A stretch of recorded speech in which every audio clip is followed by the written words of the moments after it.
Hello, my friend. Welcome to Humorously Dull History for Sleep. My name is Stephen Dalton, and it is my hope that as I tell you lots of different facts about particular periods in history tonight, you find me so incredibly boring that you fall asleep very quickly, and maybe even with a smile upon your face. It is humorous history after all. Tonight I'll tell you the humorously dull history of cats. Yes, cats. From cautious little hunters lingering near the first grain stores to modern celebrities with 6 million followers and no discernible qualifications, the cat has spent thousands of years improving its position while carefully avoiding any increase in responsibility. So, just before we get started, allow yourself to settle into this moment. Leave the day that was behind. Feel the support of whatever you lie upon. If your eyes aren't closed yet, allow them to close. Whatever has been, has been. It's history now. Whatever will be, will be. All you have is this moment, and my voice, so allow your curiosity to be a part of this pleasant experience as I tell you the humorously dull history of cats. Part 1, in which a small wildcat notices that humans have invented grain, mice, and conveniently warm roofs. For most of human history, the cat has behaved as though it has done us an enormous personal favor merely by being present. It enters the room without explanation, examines the available furniture, rejects the expensive cushion, and settles instead upon a folded newspaper or the one garment that has just been cleaned. It accepts food with the expression of a minor aristocrat receiving an overdue tax payment. It may allow itself to be stroked, but only until the precise moment at which it decides that the arrangement has become undignified. Then, without warning, it leaves. This attitude has led many people to assume that cats were once worshipped as gods, and have never forgotten it. That idea is often repeated, usually by someone whose cat has just knocked a glass of water from a table while maintaining direct eye contact.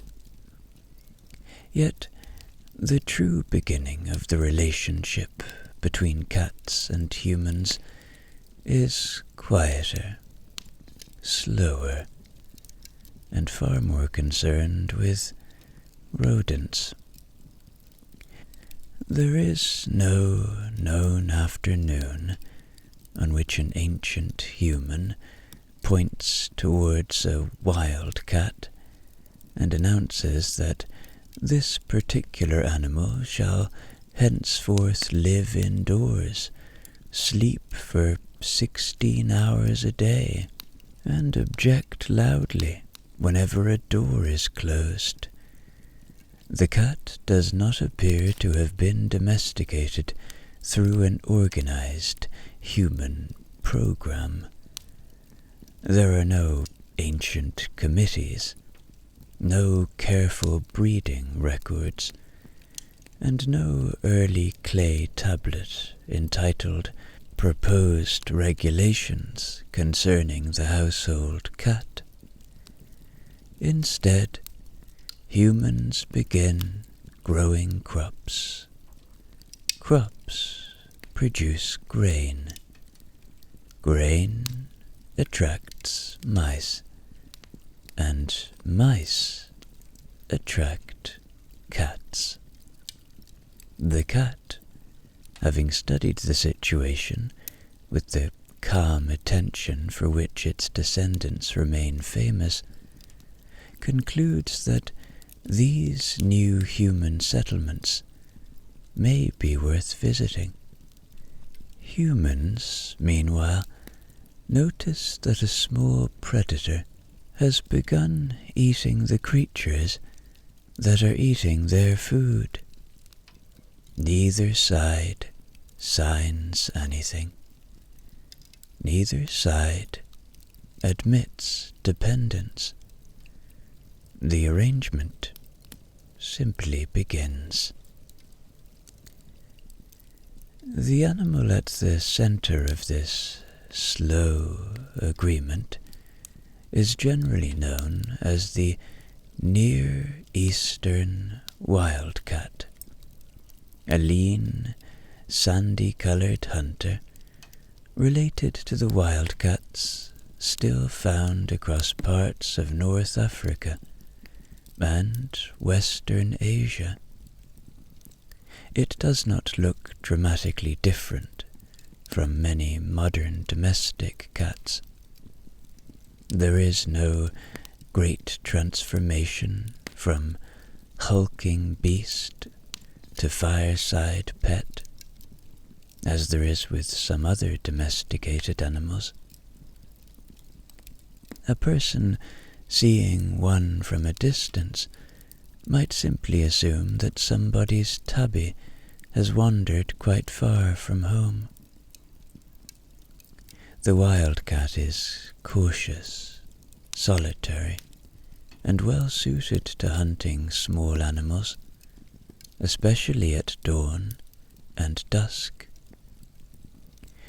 It does not naturally seek the company of humans, but it is capable of tolerating them when conditions are favorable, and the first farming communities provide very favorable conditions indeed. Around 10,000 years ago, people in parts of the Near East begin settling for longer periods, cultivating cereals, storing grain, and discovering that a permanent food supply creates a permanent pest problem. A sack of grain is useful to a human, but it is also excellent news for a mouse. Several sacks of grain, stored together in a warm building, amount to a mouse civilization. There are meals, shelter, opportunities for courtship, and very little reason to move elsewhere. The mice multiply. The cats arrive.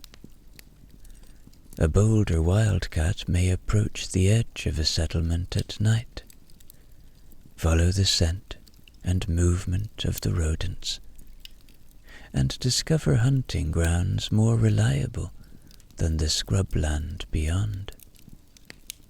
A slightly calmer cat has an advantage over one that flees at the first sound of a human voice.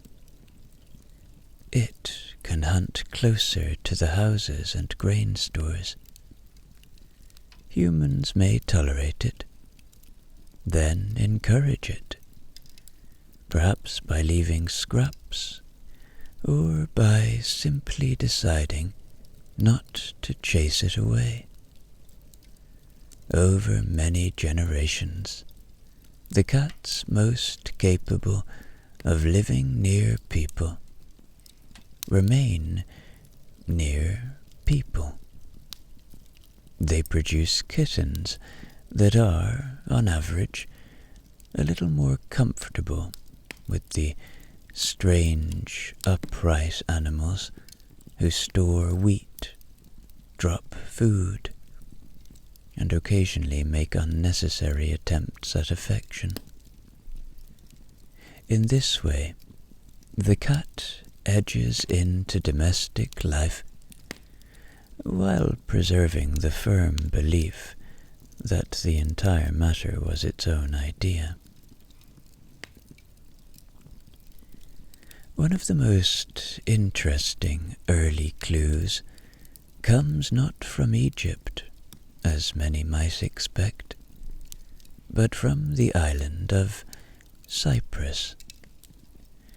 Now, cats are not native to Cyprus, which means that any ancient cat found there must have arrived with human assistance, presumably by boat.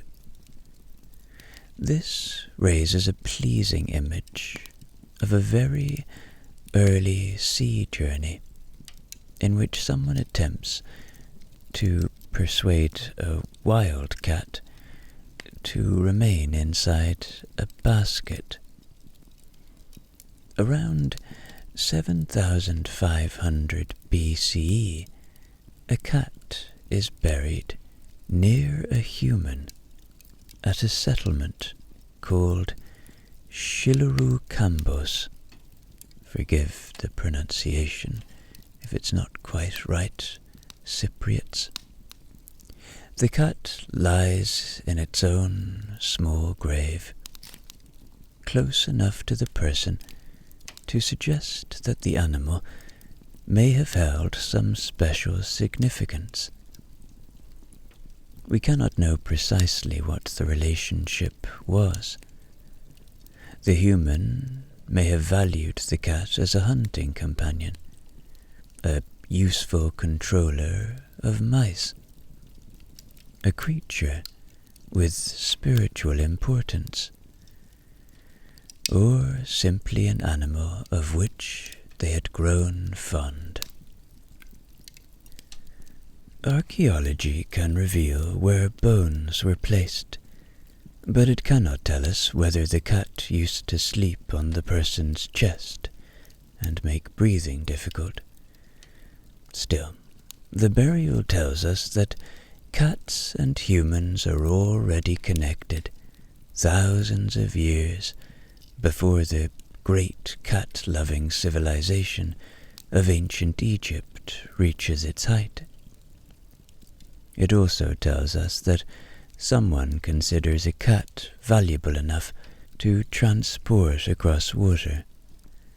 This is not a minor undertaking. Early boats are not cruise ships. There is no private cabin, no quiet corner with a bowl of water, and no member of staff offering fish. The journey may have involved a small wooden vessel, a restless animal, and several people learning for the first time that a cat, which does not wish to be held, possesses a surprising number of sharp ends. Yet somehow, cats reach the island of Cyprus. They remain there, reproduce, and become part of human settlement.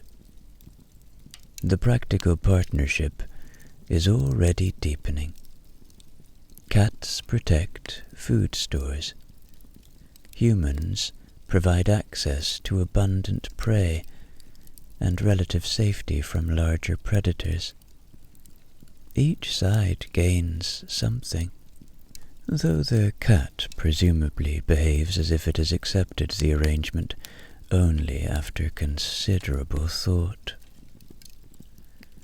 The early domestic cat does not immediately become the soft, varied household companion familiar today. For a very long time, cats remain close in appearance and behavior to their wild ancestors. This is partly because humans do not need to alter them very much. Cattle are bred for milk, meat, strength, and temperament. Sheep are shaped by generations of selection for wool and manageable behavior. Dogs are bred to hunt, guard, herd, retrieve, carry, and perform a growing list of tasks that eventually includes sitting patiently while wearing a birthday hat. Cats already perform their main task extremely well. They are small enough to live near human homes, quiet enough not to disturb a settlement, and perfectly designed to catch rodents. Their bodies are flexible, their hearing is sharp, and their paws allow them to move with very little noise. Their eyes work well in low light, although not in complete darkness, despite the suspicious ease with which a cat can locate a person's ankle at 3 a.m. Their whiskers help them judge narrow spaces. Their claws can be drawn back when not required, and their ability to wait motionless for long periods makes them efficient hunters and unusually convincing ornaments. There is little reason for early farmers to produce a larger cat, a shorter cat, or a cat with a particularly dramatic coat. A cat that catches mice is sufficient. Indeed, for much of its history, the domestic cat occupies an uncertain position between wild animal, working animal, neighbor, and companion. It may live beside people without entirely belonging to them. It enters buildings, hunts in fields and storerooms, accepts food, and leaves when it chooses. Even today, a domestic cat allowed outdoors can move between these roles with ease. At breakfast, it is a cherished family member. By mid-morning, it is a small predator crouching beneath a hedge. At noon, it is asleep in a patch of sunlight. By evening, it is standing beside an empty bowl, claiming through repeated cries that it has not been fed in several years. This may be the central fact of cat history. The relationship develops without either species surrendering very much. Humans do not fully control cats, and cats do not fully abandon the independent habits that once carried them through dry grasslands and rocky country. They adapt just enough. The cat becomes more tolerant of company, more willing to live in crowded places, and increasingly skilled at communicating with humans. Humans become more willing to share food, shelter, and eventually beds with an animal that contributes little to household work once the mice are gone. The partnership spreads, because it is useful. But usefulness is only the beginning. People watch cats hunt, groom themselves, raise kittens, stretch beside fires, and sleep in positions that appear medically inadvisable. Familiarity grows into attachment. A creature first welcomed because it removes pests gradually becomes a presence people miss when it is absent. Yet, in these earliest settlements, the future importance of the cat remains impossible to foresee. No farmer stacking grain in a mud brick storehouse can know that thousands of years later, humans will photograph cats, paint cats, write poems about cats, give cats elaborate names, and purchase special furniture that the cats will ignore in favor of the cardboard packaging. For now, there are only villages, fields, grain, mice, and a sandy little hunter waiting at the edge of the firelight. It does not approach too quickly. It does not trust without reason. It watches. It listens. And when the settlement has grown quiet, it steps softly towards the place where the mice have gathered, beginning one of the longest and, well, strangest friendships in human history. Part 2, in which the Egyptians discover that cats are useful, beautiful, and quite willing to accept the credit. Ancient Egypt is often presented as the point at which the cat finally receives the recognition it has always felt it deserves. By the 2nd millennium BCE, cats are appearing in Egyptian homes, paintings, hunting scenes, and religious life, having moved beyond their original position as useful visitors near the grain stores. They are now sitting beneath chairs, wearing collars, accompanying families, and generally behaving as though the entire civilization has been constructed to provide them with warm floors and regular meals. You see, Egypt is particularly well suited to cats. The farming system produces large quantities of grain. The grain attracts pests, and the pests attract small hunters who are prepared to work irregular hours without requesting wages, holidays, or a chair of their own. Humans quickly appreciate this arrangement. A cat can protect stored food while requiring relatively little management, provided one ignores the food, shelter, and constant rearrangement of household objects that the cat itself considers necessary.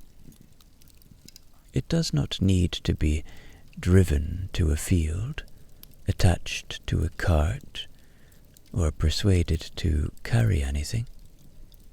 It simply appears, performs its duties privately, and later sits in a prominent place, looking as though it has personally secured the annual harvest. This is an ideal working relationship from the cat's point of view. The humans do the farming, the building, the carrying, the accounting, and the paying of taxes. The cat patrols one storeroom at dusk and is immortalized on a wall. Cats become visible in Egyptian domestic art, which tells us that they are no longer merely hanging around outside and hoping nobody notices. They sit beneath the chairs of their owners during meals and social gatherings, often close to women of the household. This position beneath the chair has been interpreted in several ways. It may indicate affection, protection, fertility, or simply the ancient Egyptian version of keeping the cat near enough to be admired, but far enough away that it cannot place its entire body upon the bread. Some cats are shown wearing collars, which suggests that people value them as individual animals, rather than regarding them as interchangeable pest control equipment. They may even have been given names, although very few of those names survive. This is unfortunate, because one would like to know whether Egyptian families chose dignified names connected with the gods, or whether, after several thousand years of human progress, they eventually arrived at names such as Mr. Pickles. The paintings show cats calmly occupying the household, as if this has always been their right. They are not shown asking permission to enter. No Egyptian artist appears to have painted the moment when a family debates whether the cat should be allowed on the furniture.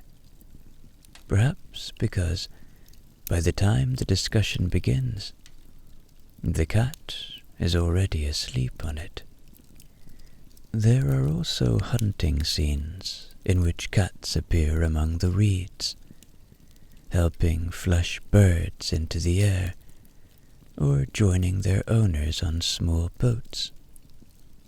Scholars continue to debate whether these cats were trained hunting animals, or whether Egyptian artists were taking a generous view of events. Anyone familiar with cats will understand the problem. A dog may be trained to retrieve something because it wishes to please its owner.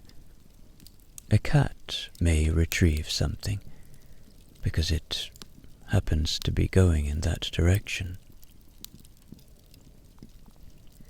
The most famous religious connection is with Bastet, although the familiar explanation that Egyptians worshipped cats as gods is much too simple and, more importantly, gives modern cats ideas. Bastet begins as a powerful lioness goddess associated with protection and royal strength. Over centuries, she becomes increasingly connected with the domestic cat, and is often represented as a woman with a cat's head, usually standing upright and holding objects of religious importance with considerably more discipline than an actual cat could be expected to show. She is associated with the home, motherhood, music, celebration, and protection, making her an unusually busy deity with a broad range of responsibilities. Her main center of worship is Bubastis in the Nile Delta, where large festivals are held in her honor. People travel there by boat, singing, playing music, and stopping along the river to exchange remarks with people on the banks. Herodotus describes these gatherings as lively affairs involving enormous crowds, which suggests that a festival dedicated to cats was not necessarily quiet, orderly, or particularly interested in an early night. Worshippers buy bronze figures and other offerings connected with Bastet. Craftsmen produce them in large numbers. Traders sell them. Officials supervise the temples, and priests manage the ceremonies. Thus, around a sacred animal, there develops the usual human structure of devotion, commerce, and somebody checking the receipts. The ordinary household cat benefits from its link with Bastet, but this does not mean that every cat is treated as the bodily form of a goddess.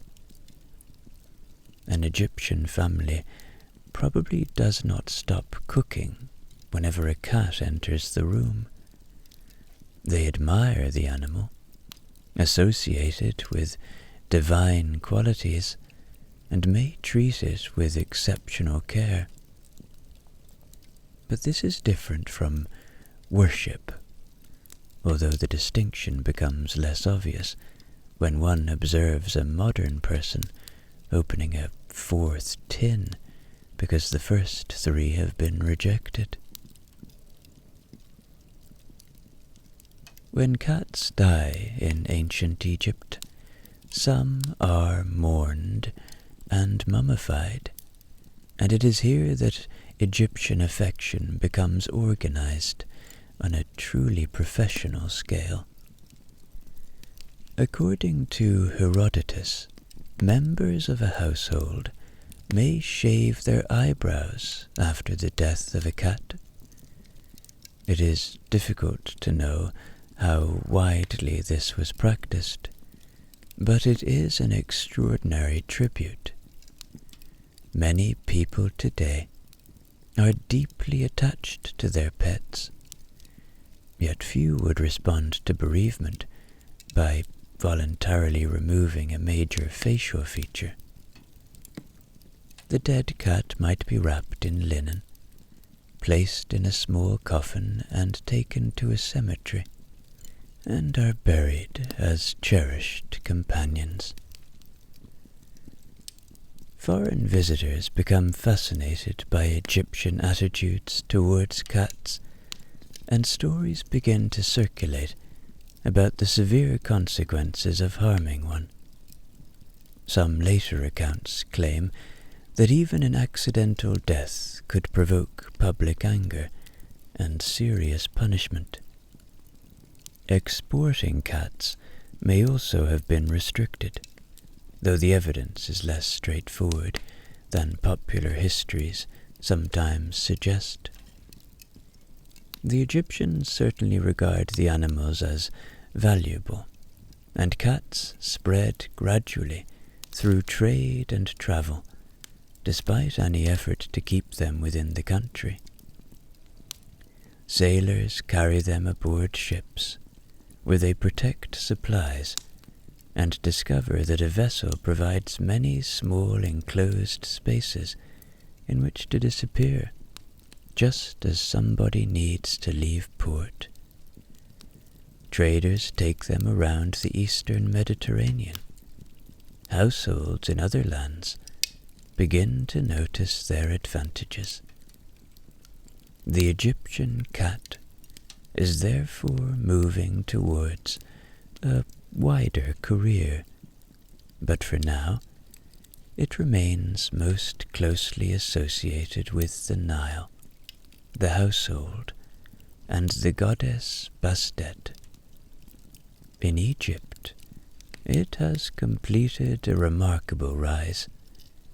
It begins as a practical visitor, attracted by human food stores, and becomes a family companion, artistic subject, and a religious symbol.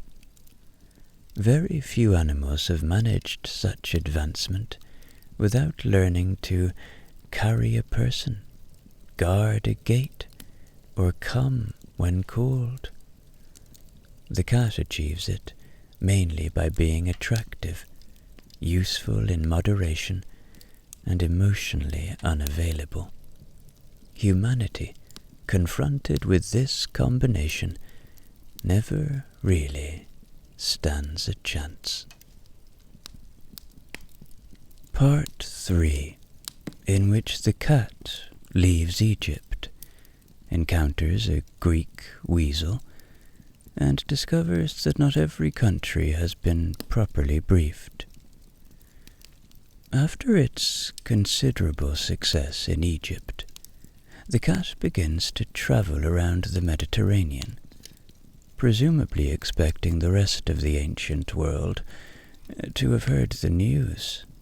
In Egypt, it has been painted on tomb walls, connected with a major goddess, wrapped respectfully after death, and represented in bronze. It has acquired admirers, religious significance, and it therefore arrives in ancient Greece with what can only be described as an excellent resume. Unfortunately, the Greeks already have someone doing the job. For generations, many Greek households have relied upon weasels and similar small animals to discourage household pests. These creatures are quick, effective, and already familiar, though they lack the cat's particular talent for making usefulness look like a personal favor. The newcomer is therefore entering an established market. It cannot simply walk into Athens, sit beneath a chair, and expect immediate divine status. The position has been filled. There is no vacancy. The household weasel has seniority, local experience, and, very possibly, a cousin in management. The cat must begin again, at the bottom.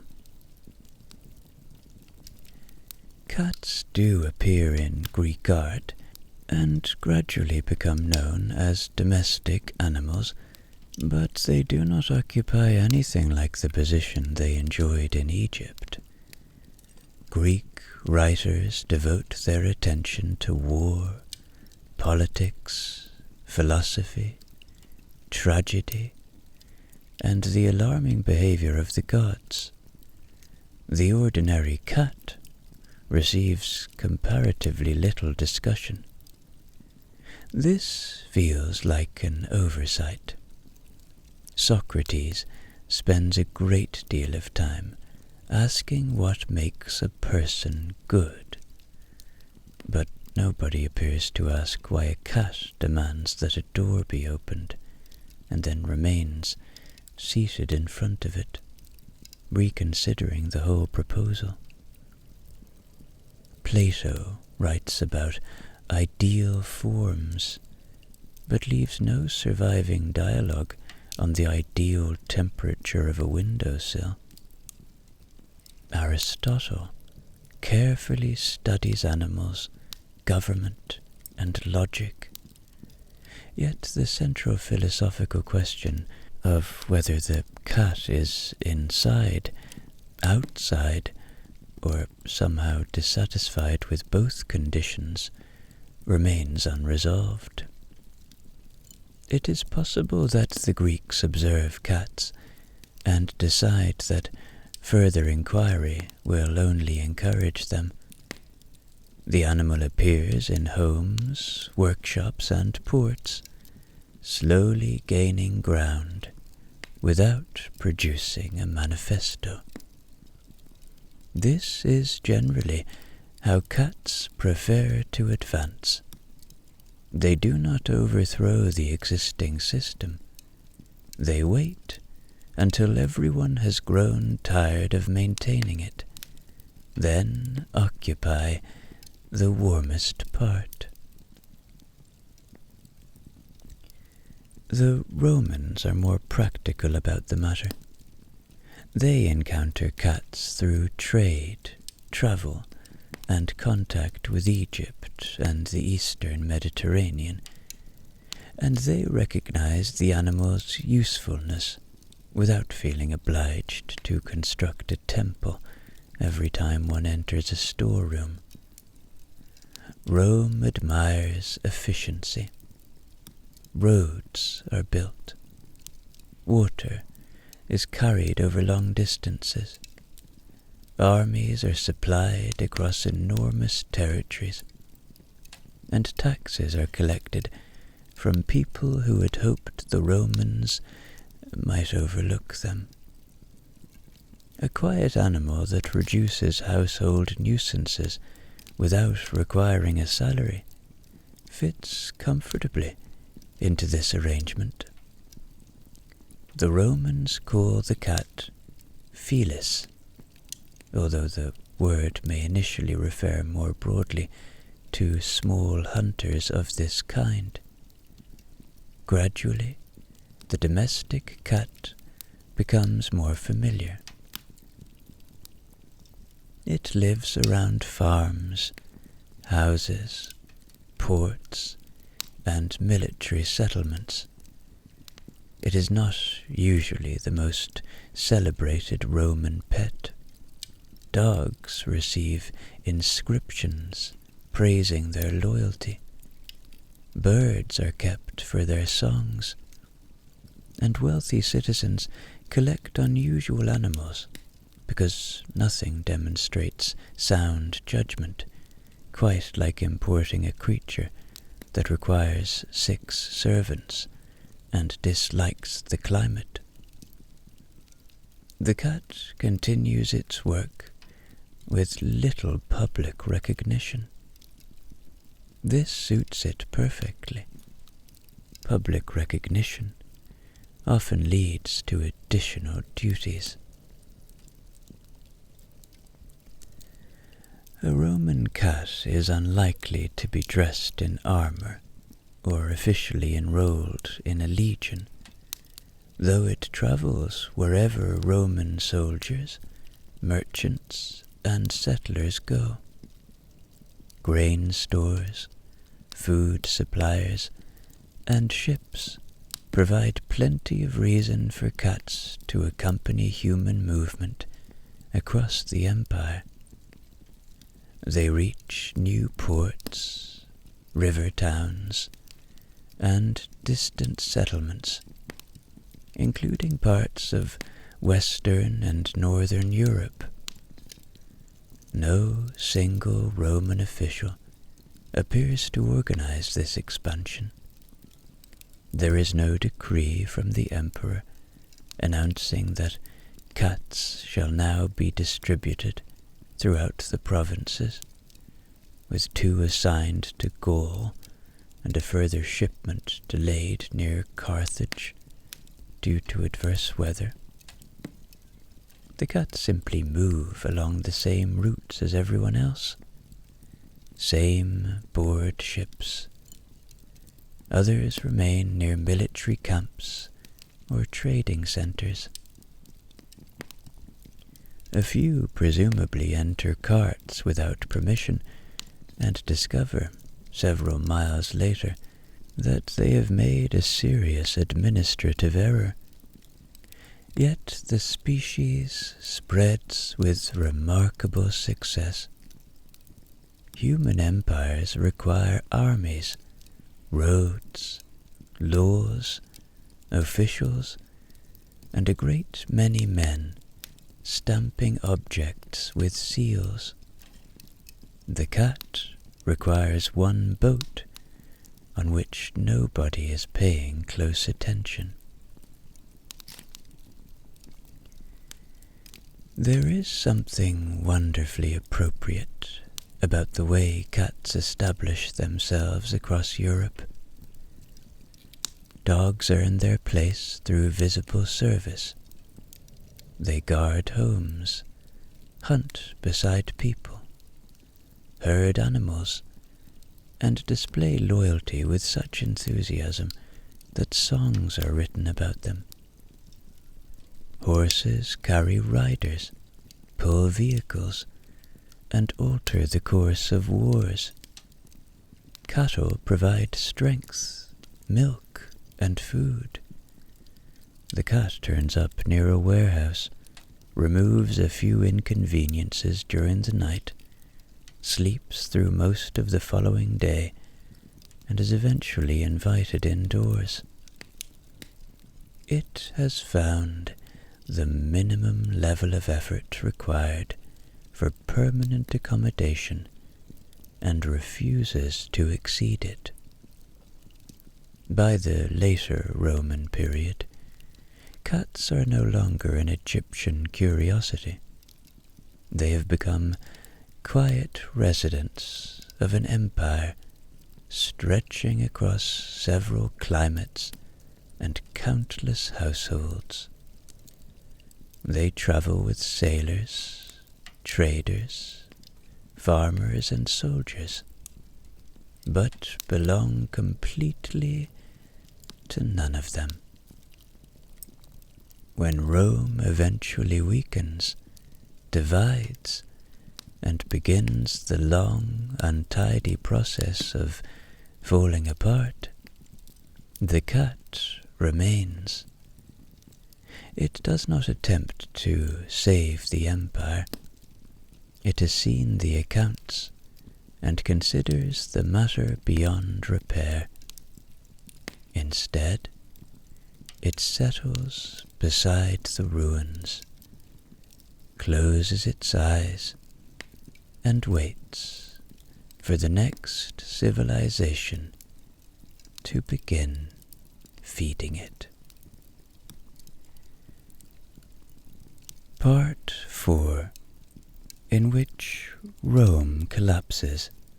Monks acquire cats, and one of them walks across a manuscript.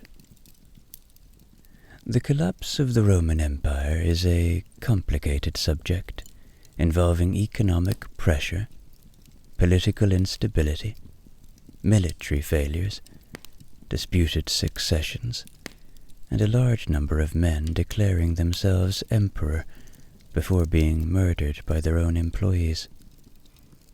The cat contributes nothing to the crisis.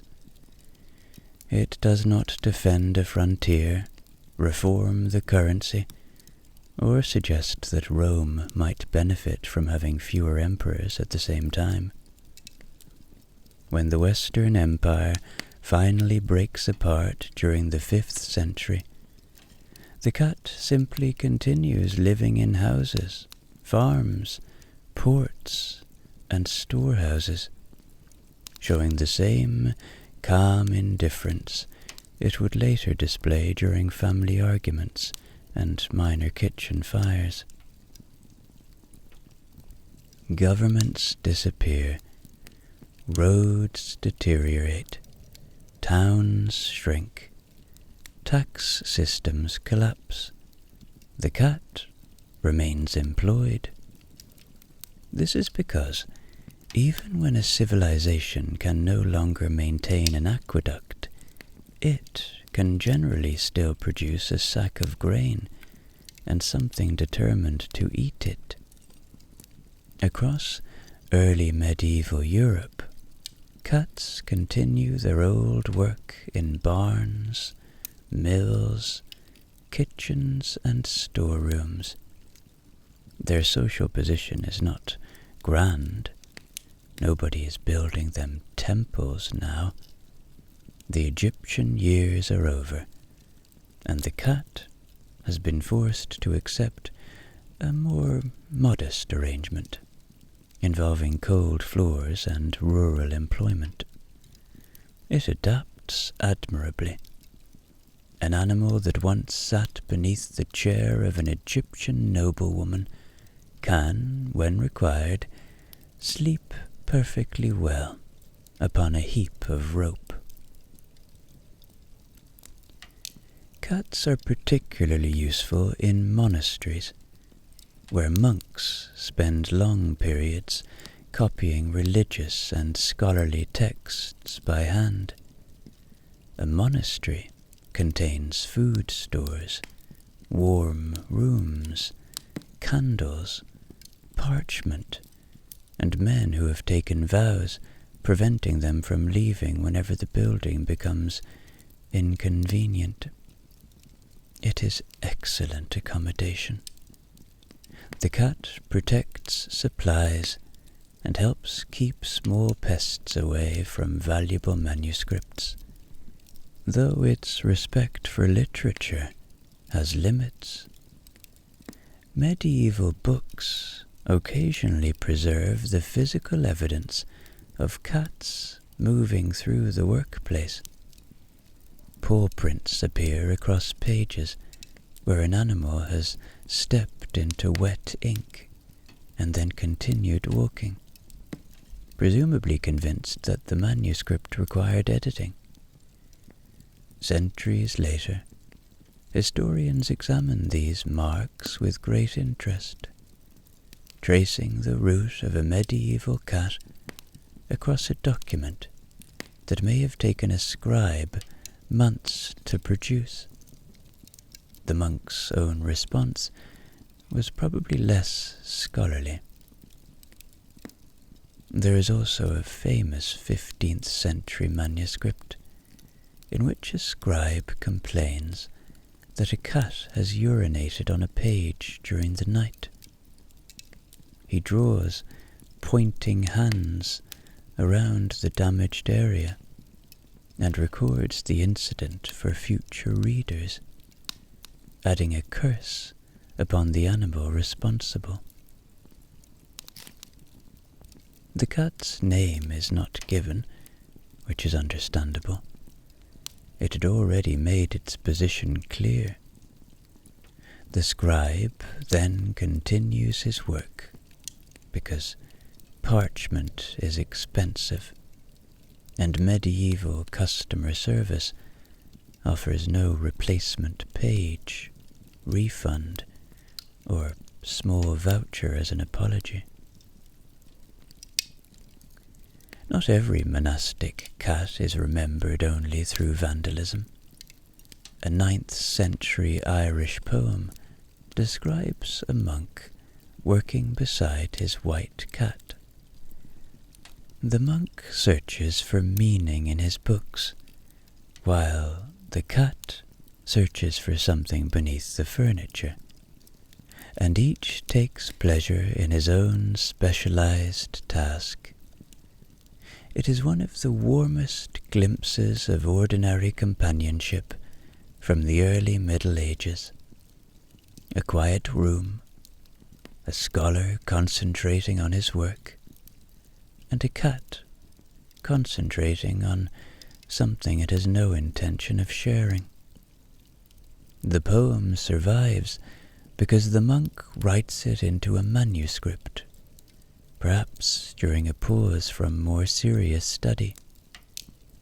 This means that the cat from the poem achieves something denied to most medieval kings, bishops, and military commanders.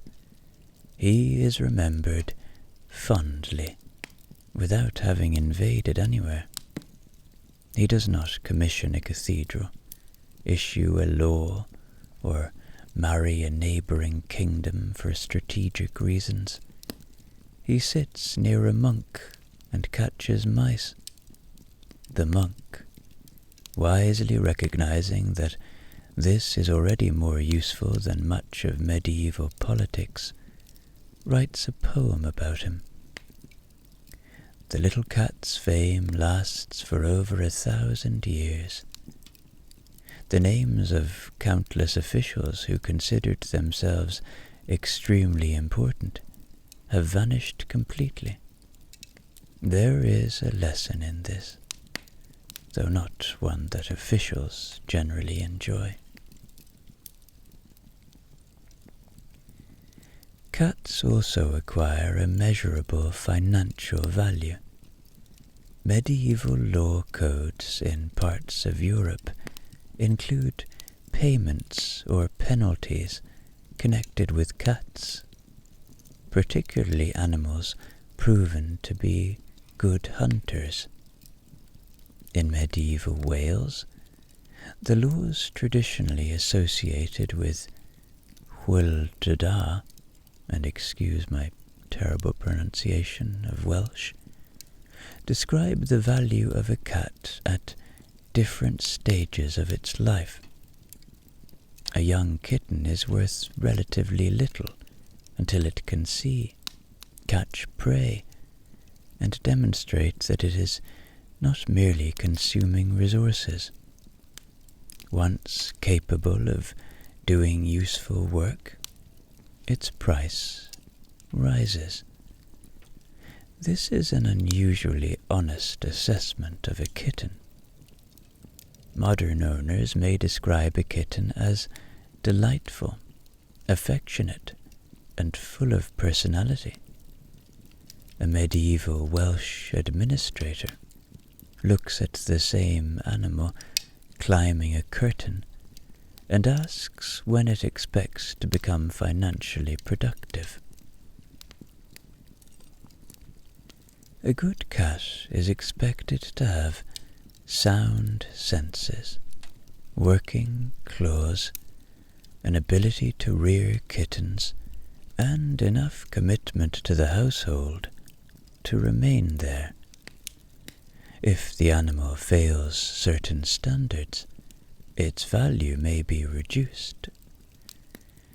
One imagines a solemn inspection involving several officials, a table, a reluctant cat, and a growing awareness that nobody present has any control over the proceedings. The laws also establish compensation if someone kills or steals a cat, indicating that these animals matter economically as well as personally.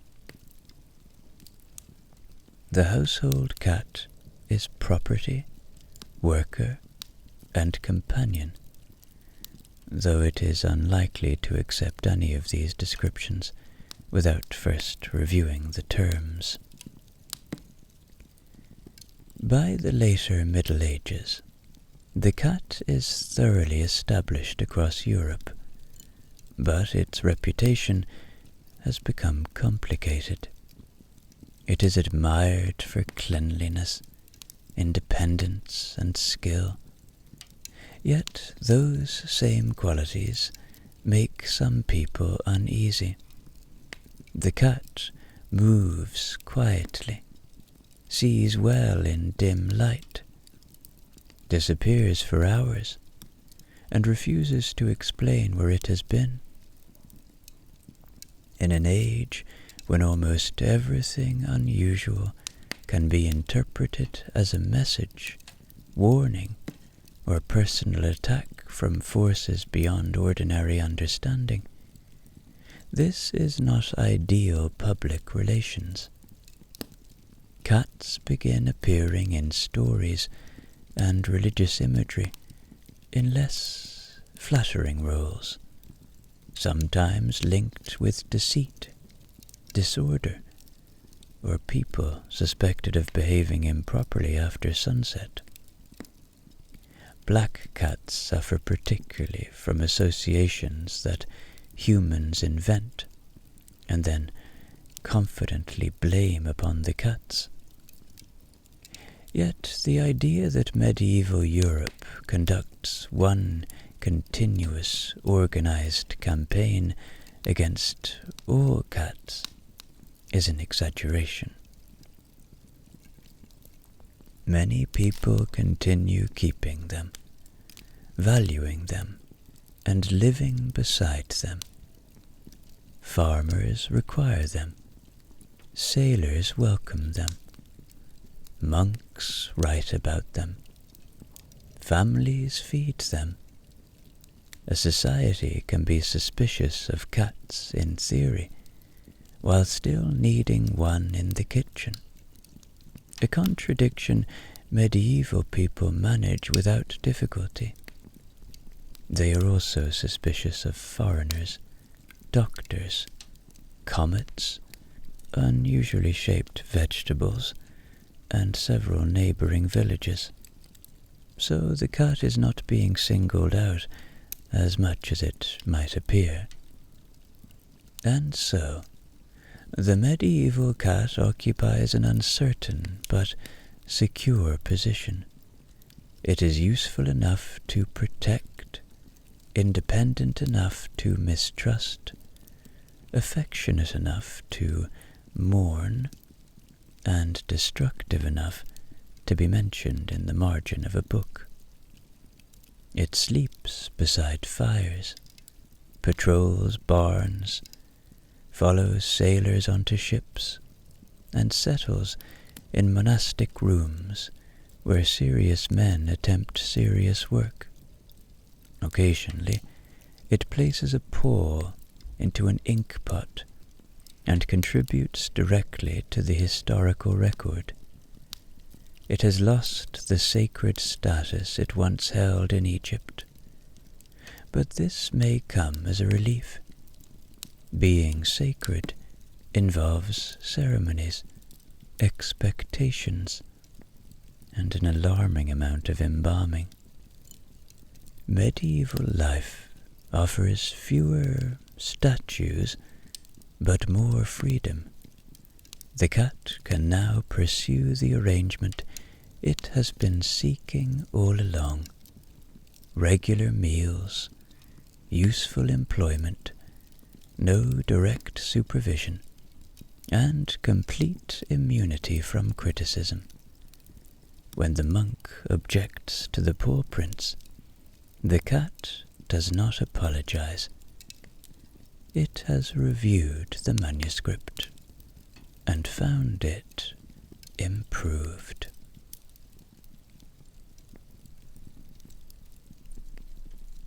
Part 5, in which the cat finds work in shops, goes to sea, and gradually stops working altogether. As Europe moves out of the Middle Ages and into the early modern period, the cat discovers that human civilization has once again changed its mind about it. This has happened before. In Egypt, the cat is associated with a goddess and treated with considerable admiration. In medieval farms and monasteries, it is valued as a practical employee, though one with a poor attitude towards wet ink. Now, across parts of Europe, it becomes linked with witchcraft, secret meetings, and various activities for which there is remarkably little paperwork. The cat has not altered its behavior. It still sleeps, hunts, disappears after dark, and looks at people as though they have misunderstood something obvious. The change occurs entirely within the human imagination, which is often where the more serious trouble begins. Fortunately for the cat, human imagination is rarely consistent for very long. The same people who tell uneasy stories about cats after dark continue feeding them in kitchens, keeping them in barns, and allowing them to sleep beside the fire. Practical needs have a way of interrupting dramatic beliefs. A household may regard the cat as mysterious at 11 o'clock in the evening, and extremely useful at 6 the following morning, when something has been nibbling the flour. This creates the usual compromise. The cat is treated with caution, affection, and regular meals, sometimes by the same person within a single afternoon. It learns that human opinion changes rapidly, but supper usually arrives at about the same time. This is enough stability for most cats. As European towns grow, the cat finds new opportunities. Houses stand closer together, shops store food, markets produce scraps, and warehouses offer dry shelter. Bakers need cats, brewers need cats, innkeepers need cats. Printers, merchants, and anyone storing anything edible eventually discover that a cat is cheaper than replacing half the stock. The cat therefore moves into commercial life without attending an interview. It arrives, sits near the premises, and begins behaving as though a position has already been discussed. A sensible shopkeeper accepts this. An unsensible shopkeeper attempts to remove it, then spends the following week listening to movement behind the walls and reconsiders his management style. Printing shops are especially suitable for cats. They are warm, busy, and filled with paper, shelves, and men becoming irritated over small errors. A printer spends hours arranging individual pieces of type, inking presses, and checking pages for mistakes. The cat watches this careful process and decides the most useful contribution is to lie across whatever is required next. It may settle upon a stack of paper, occupy the compositor's chair, or place one paw directly on a page that has taken all morning to prepare. In this way, the cat enters the history of publishing. Many books owe their existence to patient printers working by hand. Many delays owe their existence to a cat that has found the warmest part of the press. Cats also become familiar figures in inns and taverns. An inn is full of smells, footsteps, dropped food, and travellers who do not know where anything is. The resident cat knows exactly where everything is, and regards this as private information. It moves between tables, inspects luggage, and selects the guest most likely to provide meat. This may not be the kindest guest, the richest guest, or even the guest who likes cats. It is simply the one whose plate has been left nearest the edge. The cat understands hospitality as a system in which strangers arrive carrying supplies and leave before making any long-term demands. It is almost the perfect arrangement. Travellers often remember inn cats because they offer a small point of familiarity in an unfamiliar place. Roads are slow, rooms are cold, beds are unpredictable, and supper may consist of something described confidently as stew. A cat near the fire gives the room a settled feeling. It has survived the stew, and therefore provides a useful recommendation. If the cat refuses to enter the dining room, the traveller may wish to ask further questions. If it sleeps beneath the table, matters are probably acceptable. This is one of the earliest forms of customer review, though the rating system is limited to whether the animal remains in the building. In wealthier homes, cats begin to move further from practical employment and closer to companionship. They appear in portraits and domestic paintings, sometimes sitting beside women, children, or elderly men who have sensibly concluded that conversation is optional. A cat in a portrait can represent comfort, independence, affection, or the fact that the painter has been waiting 2 hours for it to face the correct direction. Cats are poor models. They do not understand composition, symbolism, or the client's schedule. They sit perfectly still until painting begins, then turn around and wash themselves.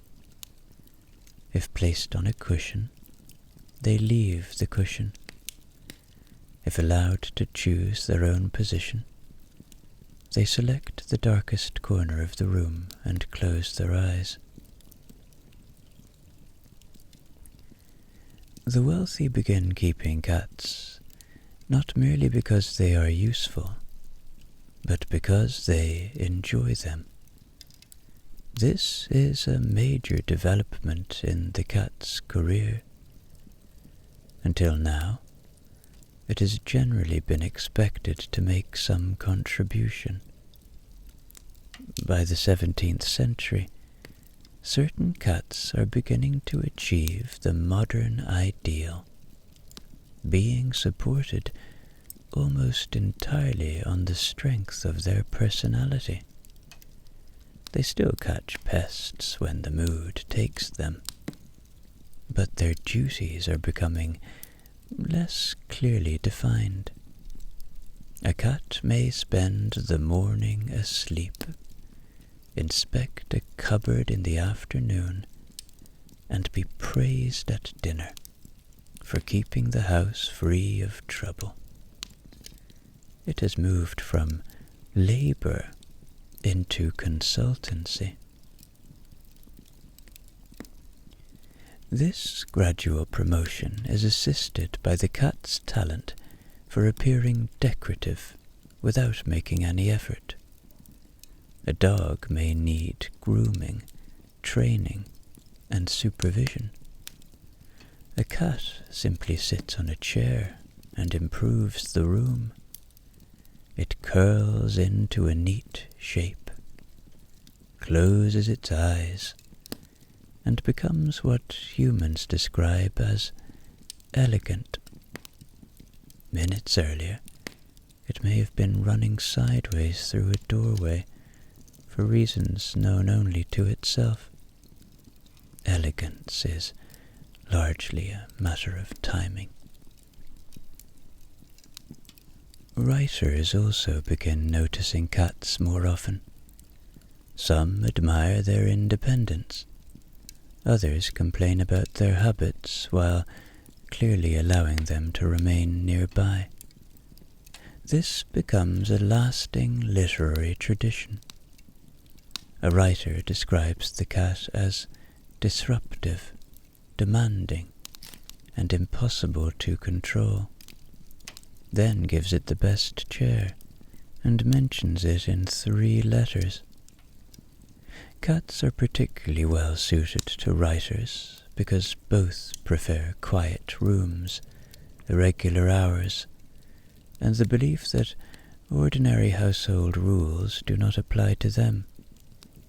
A cat can sit beside a desk for an entire morning without interrupting, provided one does not count walking across the page, sitting on the paper, and requesting entry through a door that is already open.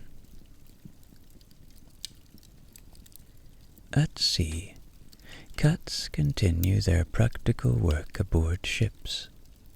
Food must be protected during long voyages, and a small hunter able to move through narrow spaces is valuable.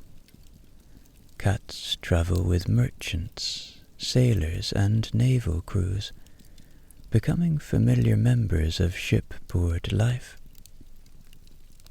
They do not require a cabin, though they may take one. They do not demand a ration, though they expect several. They do not appear on the crew list, yet somehow gain access to every part of the vessel. A ship gives a cat an extraordinary selection of sleeping places, folded sails, coils of rope, warm corners, officers' coats, and any chart currently needed by the navigator. A chart spread carefully across a table is almost impossible for a cat to resist. It is flat, important, and surrounded by men who would prefer it remain visible. These are the three main qualities a cat looks for in a bed. A captain may be attempting to determine the ship's position, while the cat occupies the coastline of Portugal. The crew must then decide whether to move it or sail around. Sailors grow attached to ship cats, particularly during long voyages, when the company is limited and every story has already been told. The cat does not repeat itself, borrow tobacco, or explain at length why the captain is wrong. It listens without judgment, mainly because it is asleep.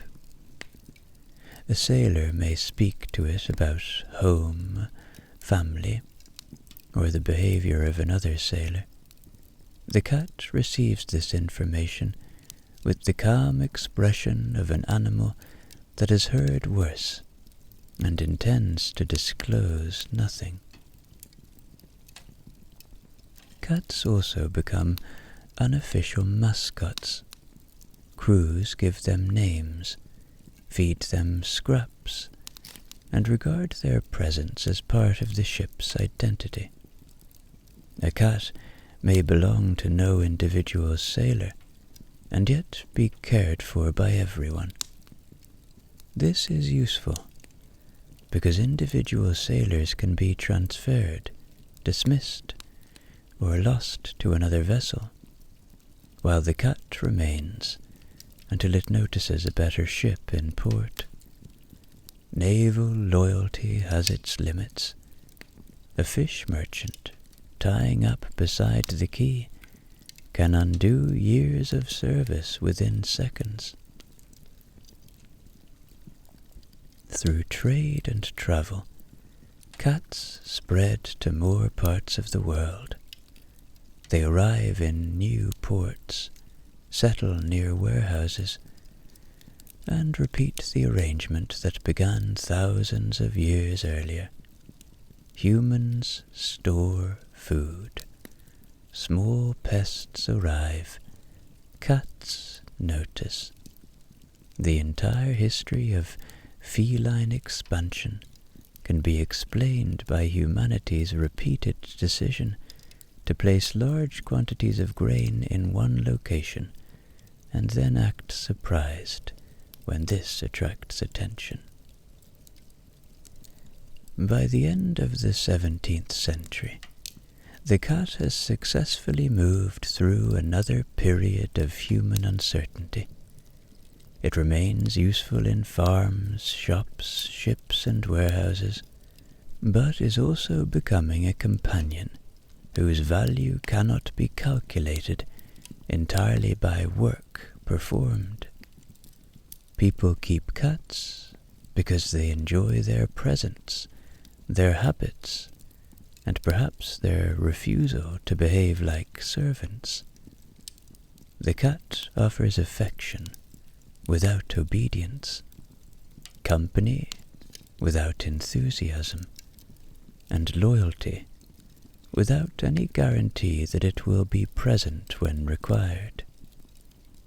It has travelled from Egyptian temples to medieval monasteries, from market towns to merchant ships, and it has done so without carrying luggage or learning a second language. It has survived changing religions, governments, fashions, and economic systems by maintaining a simple policy: remain near warmth, food, and people willing to tolerate a certain amount of inconvenience. This policy has proved more durable than several empires. The cat now stands on the edge of a new age. Soon it will enter drawing rooms, literature, scientific study, and eventually organized cat shows, where humans will gather in large halls to compare animals who have no interest in being compared. For the moment, however, it is content beside the fire. It has completed its work, or has decided that it has. From the cat's perspective, these are the same thing. Part 6, in which the cat is judged at the Crystal Palace, given a pedigree, and presented with food from a tin. During the 19th century, humans begin organizing cats. This is an ambitious project, and one which the cats themselves have not requested. Until now, most cats have been identified through practical details, such as where they live, what they look like, and whether they are currently under the table. A household may have a black cat, a ginger cat, or the cat that belongs to the baker but spends most afternoons elsewhere. Gradually, however, people become interested in distinguishing breeds, recording ancestry, and deciding which shape of head is preferable. The cat, which has spent thousands of years reproducing without written supervision, is suddenly surrounded by committees. Standards are drafted. Categories are created. Serious adults begin discussing the correct distance between a cat's ears. Civilization has reached a very advanced stage. In 1871, Harrison Weir organizes a major cat show at the Crystal Palace in London. Cats are brought into a vast exhibition building and examined according to their coats, markings, size, and general appearance. The event attracts considerable public interest. People arrive to see the animals they could previously have observed free of charge in almost any alley, kitchen, or coal shed. The important difference is that these cats now have labels. Once an animal has a number beside it and a judge holding a clipboard, the experience becomes educational. The cats sit in pens, while strangers lean towards them, discuss their faces, and award prizes. A cat which has never shown the slightest concern about public opinion may now be declared the finest example of its kind. It accepts this honor by turning around and facing the wall. Cat breeding becomes increasingly formal. Clubs are founded, pedigrees recorded, and particular features encouraged. Some owners give their cats long ceremonial names, often involving estates, titles, or suggestions of ancient nobility. The animal may be registered as Augustus Marmaduke of Bellwether Hall, though at home it is called Gus, because nobody has the afternoon free. Pedigree documents trace several generations of ancestry with more care than many families devote to their own relatives. A breeder may know the name of a cat's great-grandfather, while remaining uncertain about an uncle living in Birmingham. The cat itself recognizes no inherited obligation. Its ancestors may have won 12 prizes. It still becomes frightened by a cucumber. The same period brings more organized veterinary treatment for household animals. Cats are increasingly taken to professionals, rather than being expected to recover privately beneath a cupboard. This is undoubtedly an improvement, though the cat does not always recognize it as such. A veterinary examination involves being carried to an unfamiliar building, removed from a basket, and handled by someone who claims to be helping. From the cat's perspective, the evidence is weak. Thermometers appear, ears are inspected, teeth are discussed openly. The owner then pays money and apologizes to the person who has just been bitten. Medical science advances, but relations remain delicate. Commercial pet food also begins to change the cat's daily arrangements. Instead of relying entirely upon household scraps, hunting, or whatever can be obtained through sustained staring, cats are gradually offered specially prepared food. By the 20th century, tins and packets make feeding more convenient and give cats an entirely new activity, rejecting meals manufactured specifically for them. A person may open a tin, place the contents neatly into a bowl, and watch the cat smell it once before walking away. 5 minutes later, the same cat attempts to eat something found beneath a garden chair. Nutrition is a science. Appetite remains personal. By the early 20th century, the cat has acquired prizes, pedigrees, doctors, and commercially prepared dinners. It has become the subject of clubs, rules, and official records, yet remains entirely unimpressed by administration. Humans now know more than ever about its ancestry, health, and diet. They still cannot persuade it to come inside before bedtime. Progress has been considerable, though not necessarily in the direction originally intended. Part 7, in which the cat conquers the internet, acquires several beds, and continues sleeping in the box. By the late 20th century, The domestic cat has achieved a position its wild ancestors could never have imagined. It lives indoors, receives medical care, eats food developed by nutritionists, and is permitted to sleep on furniture once reserved for important guests. In many homes, it no longer has any practical responsibility at all.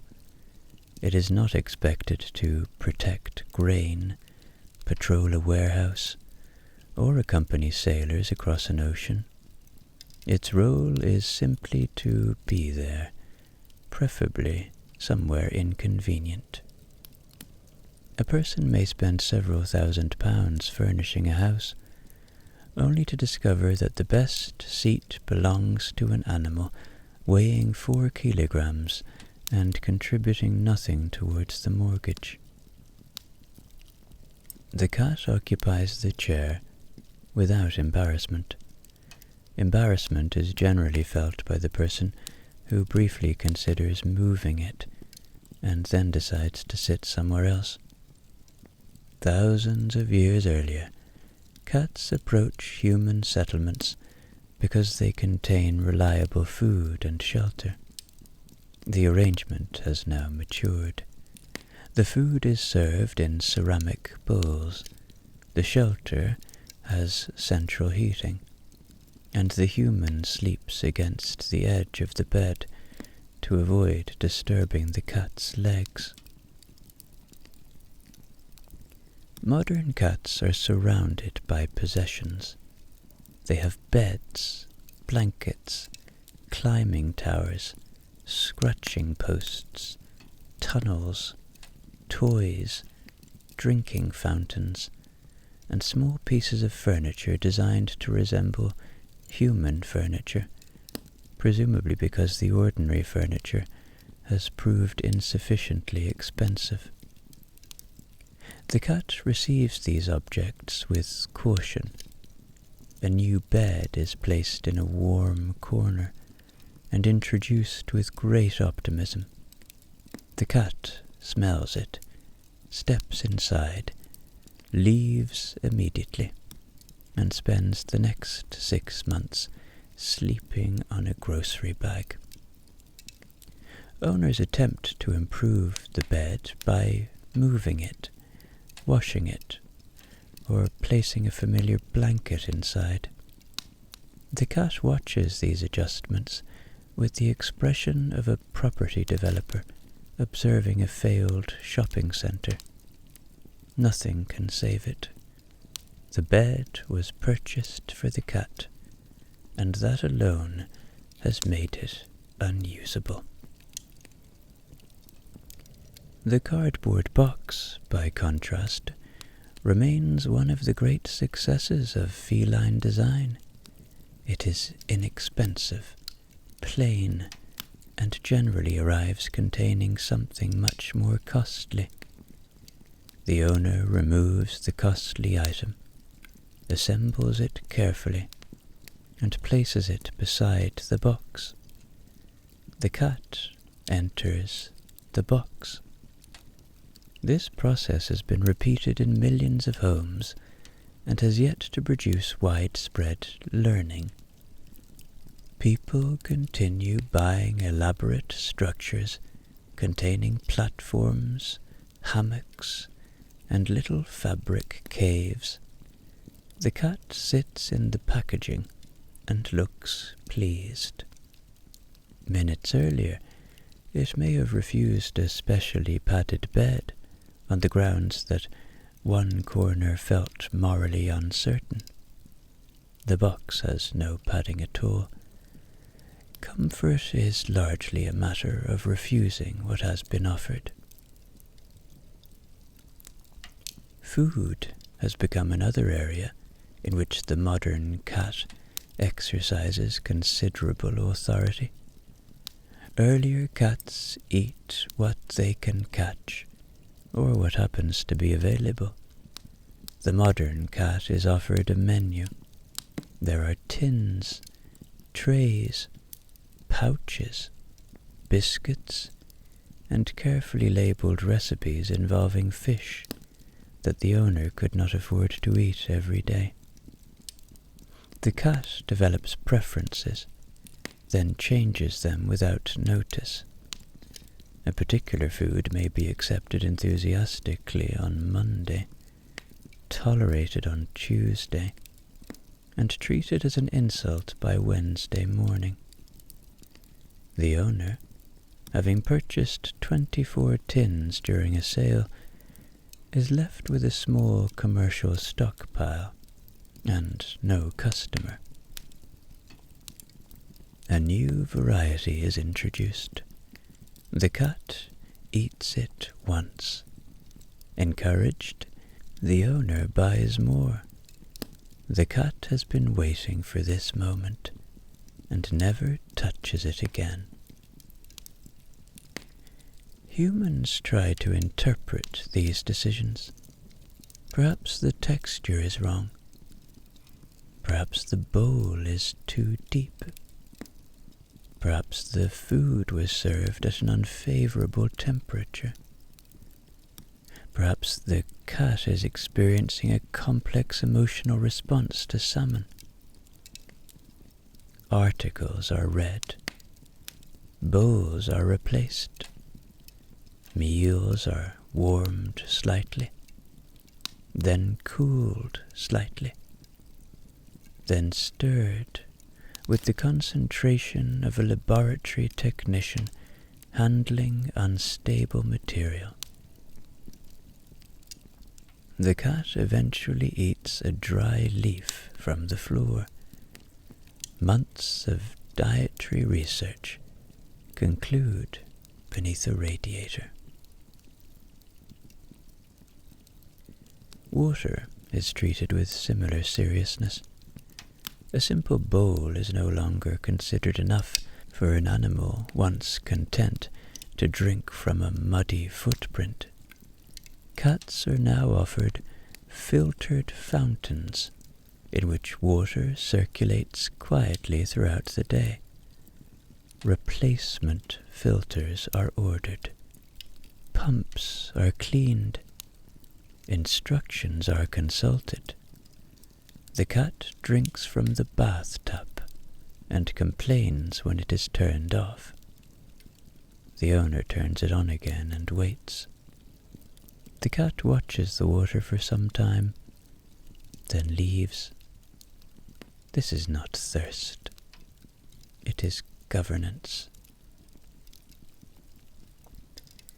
The relationship between cats and doors has also survived every stage of technological progress. Humans can now unlock houses with phones, speak to devices, and control heating from another country. Yet the cat remains unable to decide which side of a door contains the better life. It asks to go out, pauses at the opening, and studies the garden as though the terms have changed. Cold air enters the house. The human waits. The cat lifts one paw, lowers it, and sits down. After several minutes, the door is closed. The cat immediately asks to go out. Civilization has produced satellites, vaccines, and international air travel. The door situation remains unresolved. Automatic cat flaps attempt to solve the problem by recognizing a tiny device attached to the cat's collar. The flap opens for the correct animal and excludes unwanted visitors. This is excellent in theory. In practice, the cat approaches, hears a small click, and decides that the entrance has become haunted by engineering. It sits outside and looks through the glass until a human opens the main door. Technology has worked perfectly. The cat has rejected the findings.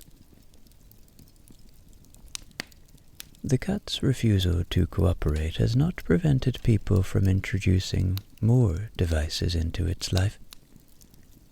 Modern owners can purchase automatic feeders, cameras, GPS trackers, activity monitors, and toys controlled through mobile phones.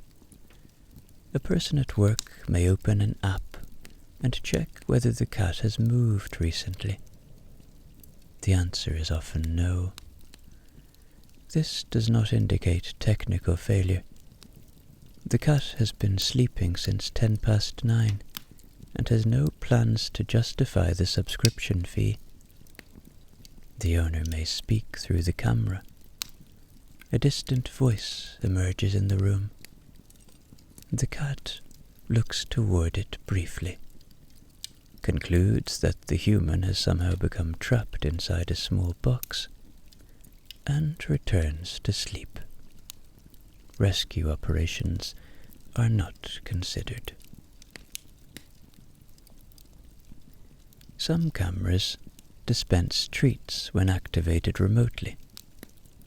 This allows a person hundreds of miles away to feed the cat while watching on a screen. It also allows the cat to discover that food occasionally falls from a machine without warning. The animal then spends portions of the day staring at the machine, waiting for reality to resume its duties. A human may describe this as enrichment. The cat considers it a slow restaurant. The greatest change of all, however, arrives with the internet. Cats have always attracted attention, but the internet removes the previous limits on how much attention can be given. A photograph that once might have been shown to 3 visitors can now be displayed to several million strangers before breakfast. Cats appear in videos, photographs, drawings, and short films. They wear hats, react to cucumbers, fall from shelves, interrupt meetings, and sit inside containers clearly too small for them. A person can spend an entire evening watching cats encounter ordinary household objects and regard the time as unexpectedly well used. The cat is perfectly suited to online fame because it combines dignity with frequent physical miscalculation. It walks along a narrow ledge with the confidence of an acrobat, then steps into an empty laundry basket and disappears. It prepares to jump onto a table, pauses to calculate the distance, leaps, misses completely, and behaves afterwards as though it had intended to inspect the floor. The owner records the incident. Millions watch it. The cat's reputation survives because confidence, unlike accuracy, photographs well. Owners photograph their cats constantly, often while the cat is asleep. The resulting phone contains hundreds of images that appear identical to outsiders and entirely distinct to the owner. In one, the cat's left paw is extended. In another, the paw is slightly less extended. In a third, the cat has opened one eye, creating an image of great emotional importance. Storage warnings appear. Other files are deleted. The 17 photographs of the cat on the grey blanket remain, because each captures a different mood, none of which the cat remembers having. And so, to sum up, the cat arrives in the modern world having achieved something close to total victory. It began beside early farms as a useful visitor attracted by grain stores. It passed through Egyptian homes, Greek ports, Roman settlements, monasteries, markets, ships, printing shops, and Victorian exhibitions. It became worker, companion, symbol, traveller, pedigree, and celebrity. It now sleeps beneath electric blankets, drinks from filtered fountains, and appears online to an audience larger than the population of ancient Egypt.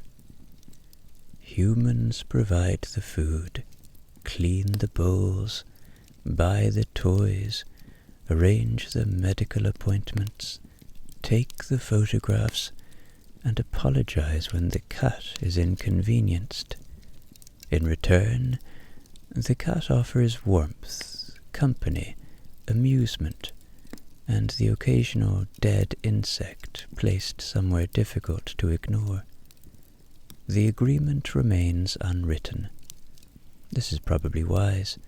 No human lawyer would advise signing it. Yet, beneath all the modern equipment and attention, the cat remains remarkably close to the animal that first watched human settlements from the edge of the fields.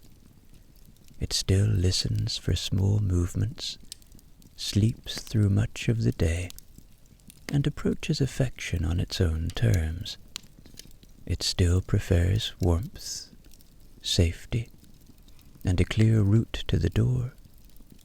It has adapted to apartments, central heating, and social media, without accepting that any of them require a change in attitude. A modern cat may have a microchip, an Instagram account, a monthly delivery of premium food, and a name containing 3 titles. At 2 in the morning, it still runs from one end of the house to the other, stops suddenly in the hallway, and looks behind it as though pursued by consequences. History has given the cat almost everything.